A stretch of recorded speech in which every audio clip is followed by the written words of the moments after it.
Saudara-saudari yang terkasih, kiranya adalah wajar kalau orang cenderung memilih posisi enak dan jabatan tinggi dengan tugas mudah dan tanggung jawab ringan serta fasilitas lebih banyak dalam pekerjaannya. Keluhuran seseorang rupanya tidak hanya ditentukan oleh jenis tugas dan tanggung jawabnya, tetapi juga oleh sejauh mana orang itu bertanggung jawab atas tugas yang dipercayakan padanya. Yesus mengingatkan kita supaya setia mulai dari perkara kecil yang dipercayakan pada kita. Barang siapa percaya pada perkara-perkara kecil, ia juga akan setia dalam perkara-perkara besar. Saya pernah membaca di suatu media sosial pada tahun 2013 ada seorang sales promotion girl yang berusia 26 tahun bekerja dengan tekun, pekerjaan yang dianggap biasa, sederhana, tapi ia kerjakan dengan penuh tanggung jawab. Akhirnya tidak lama kemudian ia diangkat menjadi general manager, bahkan prestasinya makin baik dan memimpin sebagai general manager bahkan di 2 perusahaan. Mulai dari yang kecil yang sederhana, akhirnya ia menapaki jenjang yang lebih tinggi. Pernah juga ada dalam surat kabar disampaikan di Boston, Amerika, ada seorang gelandangan yang menemukan sebuah ransel, ketika dibuka berisi $42.000 Amerika. Ia sebetulnya bisa menggunakan itu dan meninggalkan hidupnya sebagai gelandangan. Tetapi ia tahu itu bukan haknya dan ia tidak mau hidup lebih baik di atas apa yang bukan haknya.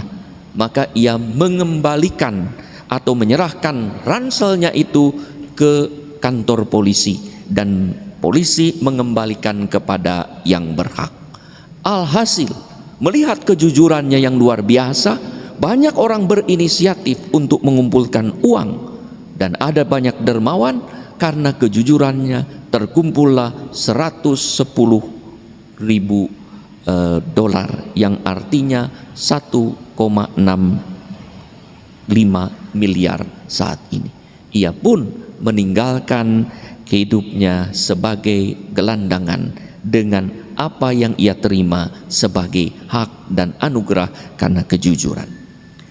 Saudara-saudari yang terkasih, tapi di lain pihak kita melihat juga ada orang yang gampang untuk memeras orang lain.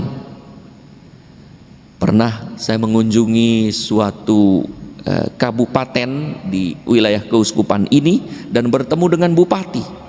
Dan bupatinya berkata kepada saya, "Pak Uskup, tolonglah, orang Kristen ini ada yang berpraktek meminjamkan uang tapi labanya besar, bisa 10% 1 bulan. Tolonglah masyarakat kecil ini jangan diperas." Saya kaget, saya malu, tidak mungkin ada orang Katolik seperti itu.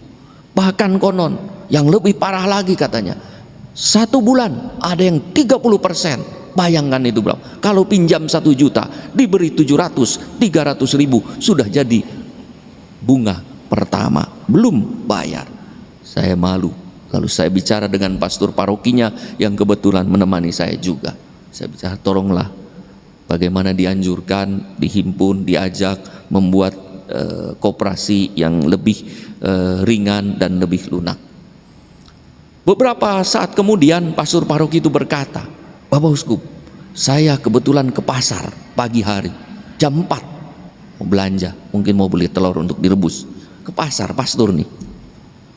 Lalu saya kaget, waktu saya ke pasar saya lihat salah satu anggota DPP Dewan Pastoral Paroki saya sedang menagih uang. Saya bilang, "Pastor, tolonglah diajak bicara, berapa bunga yang diambil. Kalau bunganya lebih dari 10%, dia anjurkan jangan menjadi anggota DPP.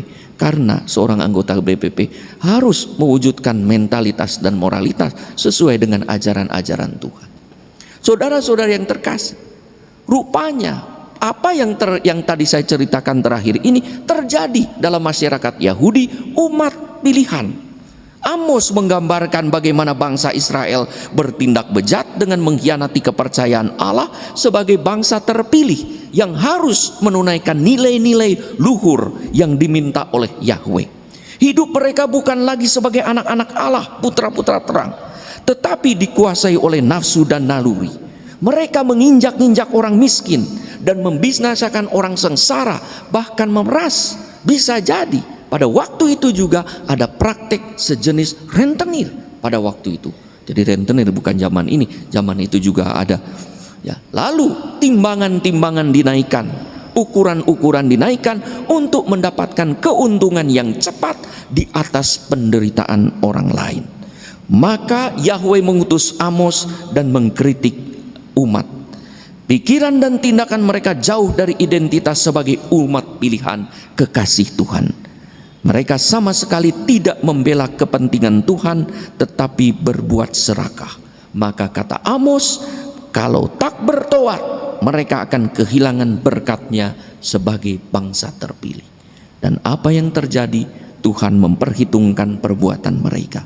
Pada suatu saat nanti, mereka disesah oleh penjajah, digiring ke pembuangan, dan kelak menyesali diri karena tak setia pada tanggung jawab yang dipercayakan Tuhan sebagai bangsa pilihan. Saudara-saudari yang terkasih, Yesus menyampaikan perumpamaan tentang seorang bendahara yang dipercaya untuk mengelola harta milik tuannya, tetapi mengkhianati kepercayaan tersebut dengan berbuat tidak sesuai seperti kehendak tuannya, menghamburkan harta bukan mengelolanya. Maka tuannya marah, ia dipecat, padahal pekerjaan sebagai bendahara, suatu kepercayaan yang luar biasa, adalah tugas yang paling enak dan pas bagi dia. Karena mencangkul ia tidak kuat, meminta-minta ia malu.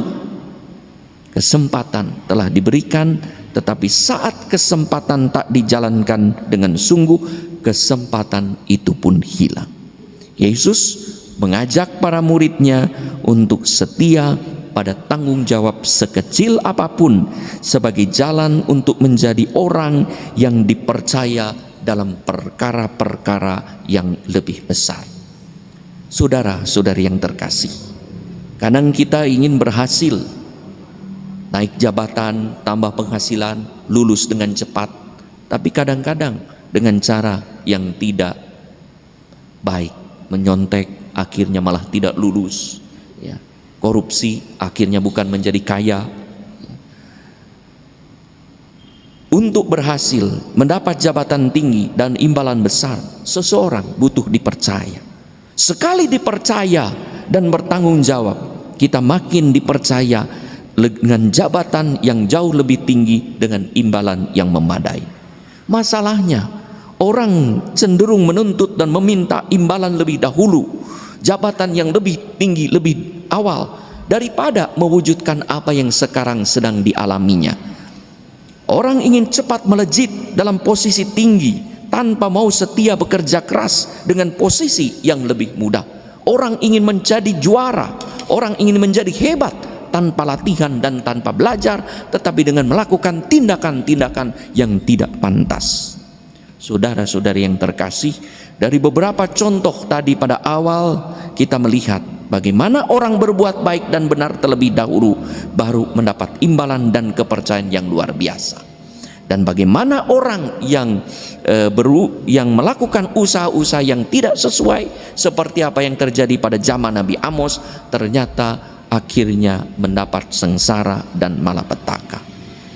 Saudara-saudari yang terkasih, di hadapan Tuhan, kita ini adalah bagaikan bendahara yang dipercaya oleh Allah untuk mengelola rahmat-Nya. Bisa pikiran, bisa hati, bisa tenaga, bisa kemampuan, bisa karya, bisa harta, bisa kuasa. Tetapi sejauh manakah kita bertanggung jawab atas apa yang Tuhan percayakan saat ini? Apakah kita sudah menjadi bendahara yang murah hati? Apakah kita juga tidak menyia-nyiakan anugerah itu, tetapi dengan murah hati dan penuh belas kasih membagikannya kepada sesama seperti Tuhan yang menghendaki, karena Ia yang memiliki hidup kita. Kita ini hanya ibarat bendahara yang mengelola hidup milik Tuhan. Kalau tidak, kesempatan ini bisa jadi akan diambil dari kita, ibarat kita dipecat sebagai bendahara yang mengelola kehidupan kita. Mari kita belajar setia dalam perkara sekecil apapun yang kita sedang jalankan sebagai tanggung jawab dan kepercayaan yang diberikan kepada kita, supaya kita makin dipercaya lagi oleh Allah dengan rahmat dan berkat yang lebih besar.